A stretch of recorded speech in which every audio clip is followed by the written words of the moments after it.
संक्षिप्त राजयोग। राजयोग का यह संक्षिप्त विवरण कूर्म पुराण के एकादश अध्याय का मुक्त अनुवाद है। योगाग्नि मनुष्य के पाप पिंजर को दग्ध कर देती है, तब सत्व शुद्धि होती है और साक्षात निर्वाण की प्राप्ति होती है। योग से ज्ञान लाभ होता है। ज्ञान फिर योगी की मुक्ति के पथ का सहायक है।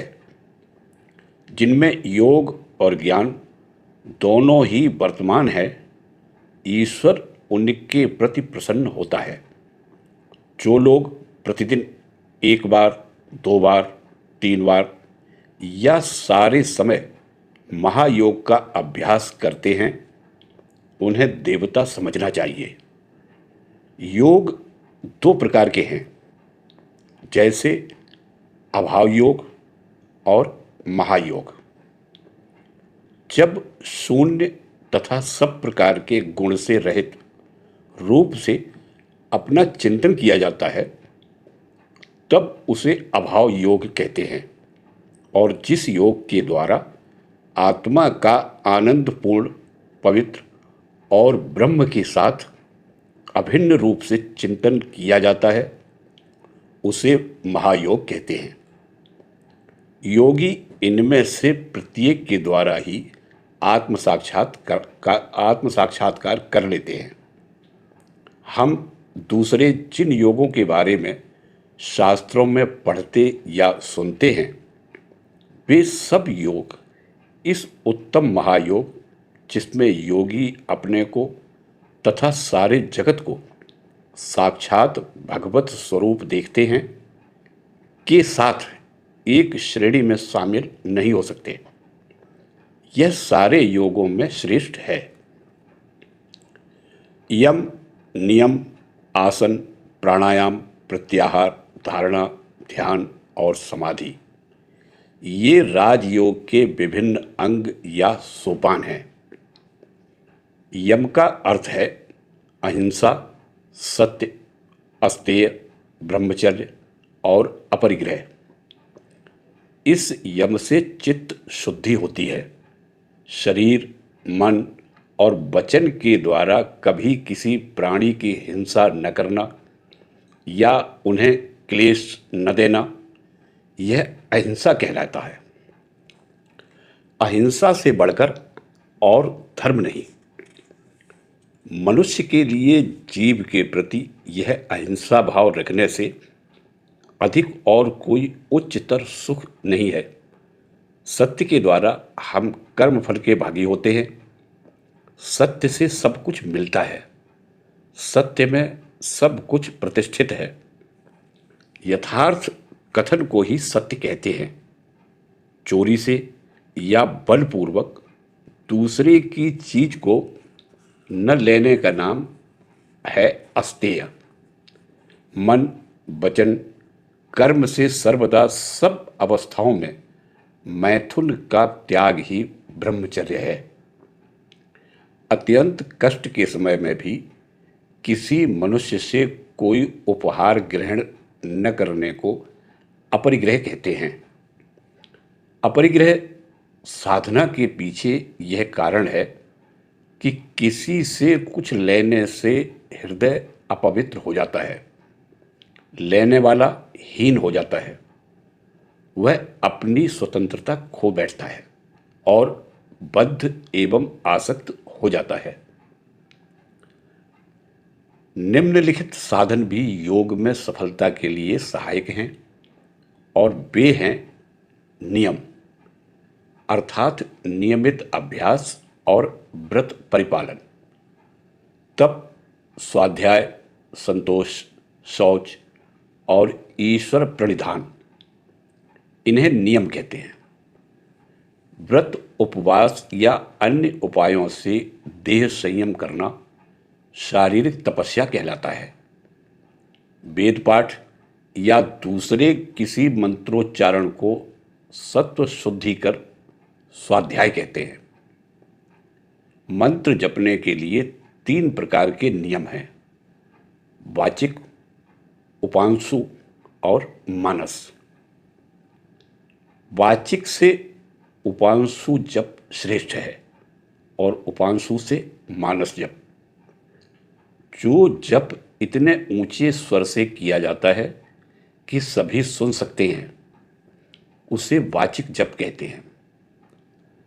जिस जप में होठों का स्पंदन मात्र होता है पर पास रहने वाला कोई मनुष्य सुन नहीं सकता, उसे उपांशु कहते हैं। और जिसमें किसी शब्द का उच्चारण नहीं होता, केवल मन ही मन जप किया जाता है और उसके साथ उस मंत्र का अर्थ स्मरण किया जाता है, उसे मानसिक जप कहते हैं। यह मानसिक जप ही सबसे श्रेष्ठ है। ऋषियों ने कहा है, शौच 2 प्रकार के हैं, बाह्य और आभ्यंतर।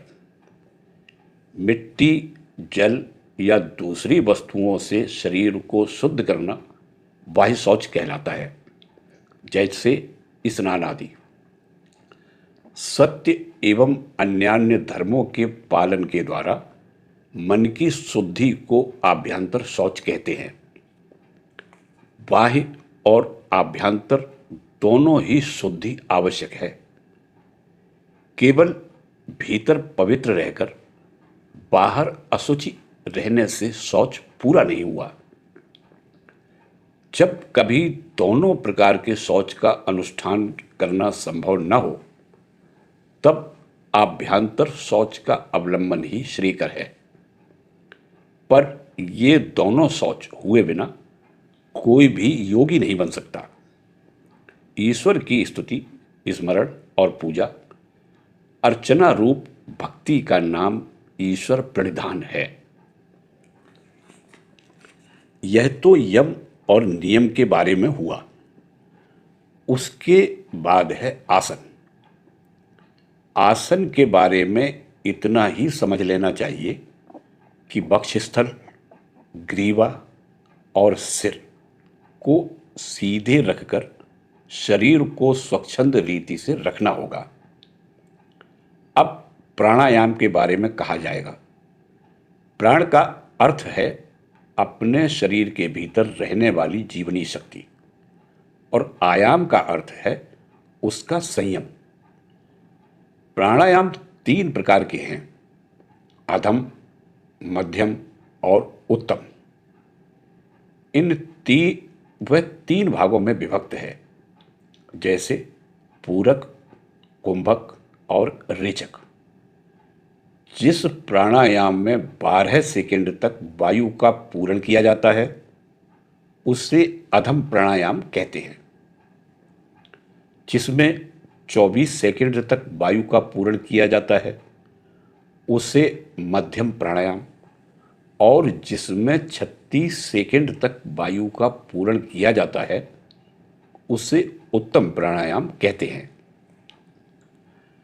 अधम प्राणायाम से पसीना, मध्यम प्राणायाम से कंपन और उत्तम प्राणायाम से उच्छ्वास अर्थात शरीर का हल्कापन एवं चित्त की प्रसन्नता होती है। गायत्री वेद का पवित्रतम मंत्र है।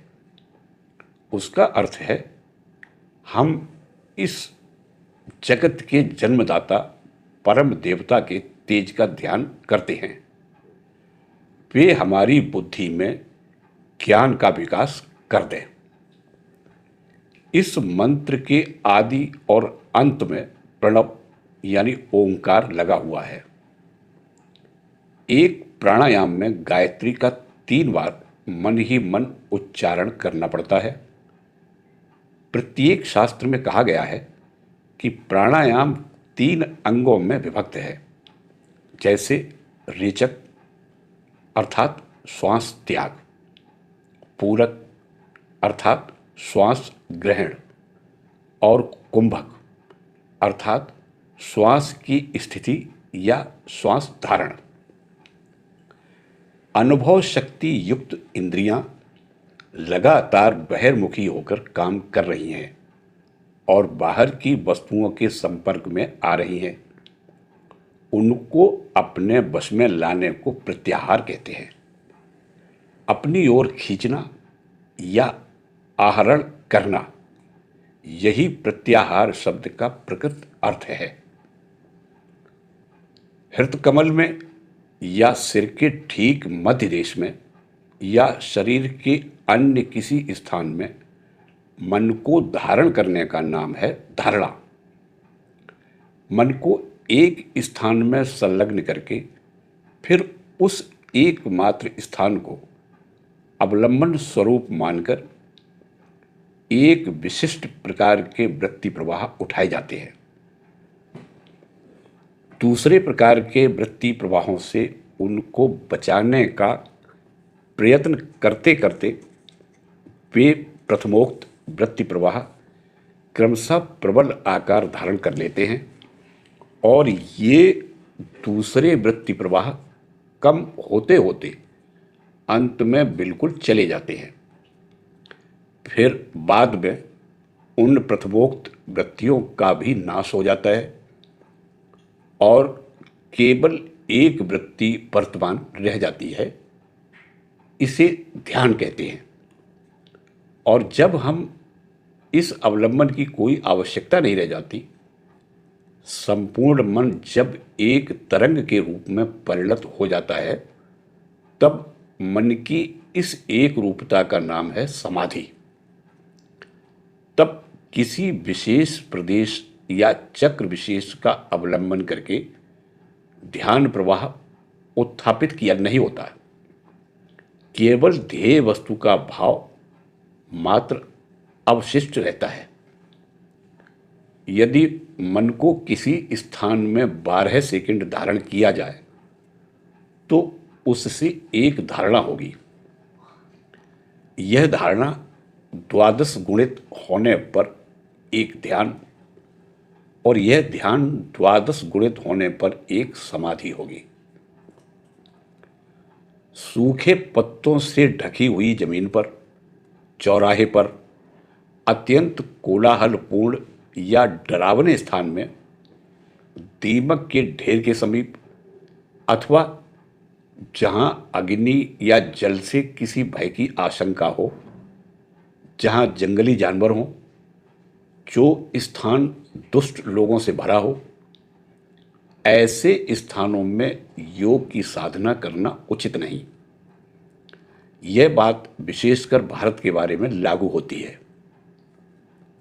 जब शरीर अत्यंत आलसी या बीमार मालूम होता है अथवा जब मन अत्यंत दुखपूर्ण रहता हो, तब भी साधना नहीं करनी चाहिए।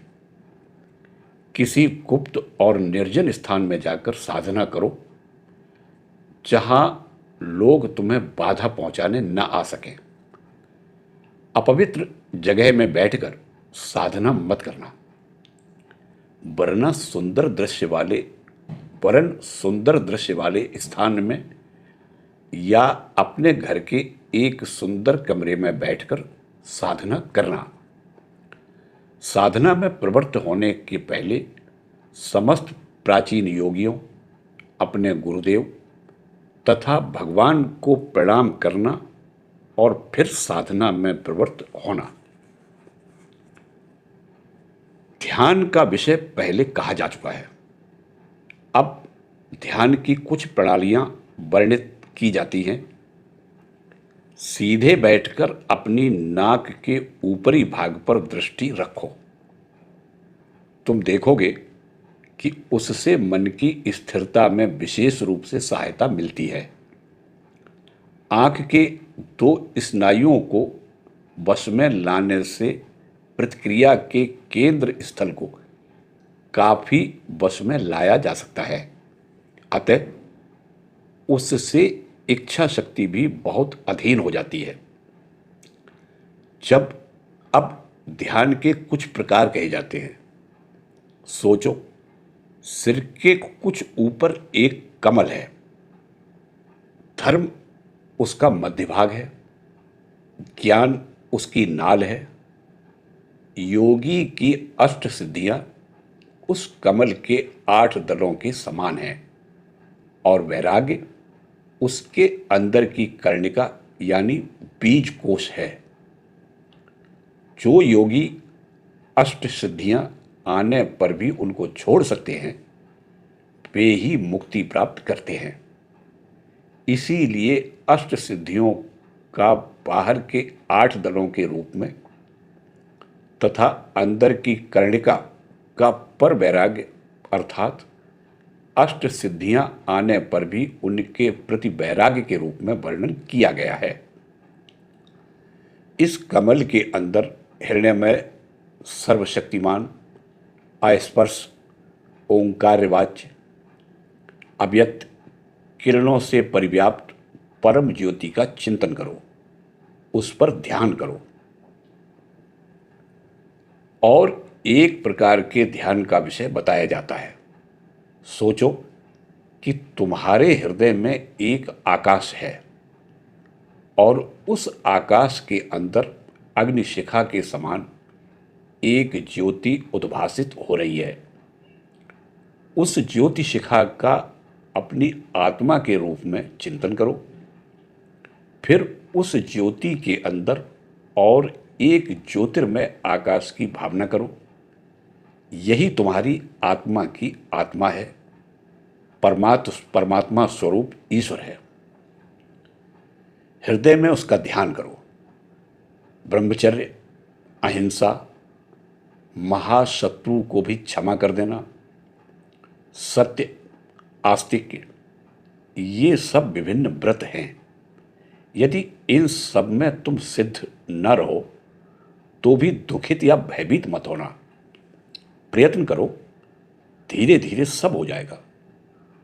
विषय की लालसा, भय और क्रोध छोड़कर जो भगवान का शरणागत हुआ है, उनमें तन्मय हो गया है, जिसका हृदय पवित्र हो गया है, वह भगवान के पास जो कुछ चाहता है, भगवान उसी समय उसकी पूर्ति कर देते हैं। अतः ज्ञान, भक्ति या वैराग्य के माध्यम से उसकी उपासना करो। जो किसी से घृणा नहीं करता, जो सबका मित्र है, जो सबके प्रति करुणा संपन्न है, जिसका अहंकार चला गया है, जो सदैव संतुष्ट है, जो सर्वदा योग युक्त, यतात्मा और दृढ़ निश्चय वाला है, जिसका मन और बुद्धि मुझ में अर्पित हो गई है, वही मेरा प्रिय भक्त है।